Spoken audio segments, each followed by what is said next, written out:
श्री छत्रपती शिवाजी महाराजांच्या पुढे छत्रपती हा शब्द का लावला जातो तुला माहितीये? हो, कारण त्या शब्दाचा अर्थ असा आहे की तो आजपर्यंत कोणालाच कळू शकला नाही. तो मी तुमच्या समोर आज सांगतो.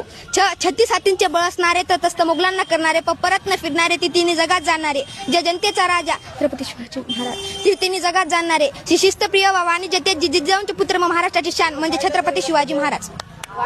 पुढे छत्रपती हा शब्द का लावला जातो? कारण का महाराजांचा जेव्हा राज्याभिषेक झाला त्या दिवशीपासून महाराजांना हे छत्रपती शिवाजी महाराज हा शब्द लागण्यात गेला. छत्रपतीचा अर्थ सगळ्या समान जातींना धर्मांना घेऊन पुढे चालणे आणि सर्वांचे प्रश्न सोडवणे हा छत्रपती शिवाजी महाराजांचा उद्देश होता. आणि त्यांनी जे म्हणजे स्वराज्य निर्माण केलं, माता जिजाऊ मातेच्या आशीर्वादांनी त्यांनी जे छत्रपती शिवाजी महाराजांना हे शब्द दिला आणि हे छत्रपती म्हणजे पूर्ण प्रजावर त्यांचं छत्र राहिलं, त्यामुळे त्यांना छत्रपती शिवाजी महाराज असे म्हणतात. जेव्हा शिवाजी महाराजांचा राज्याभिषेक होत होता, शिवाजी महाराज यांनी एका जातीपुरते मर्यादित न राहता प्रत्येक जातीला सोबत घेऊन एका छत्राच्या खाली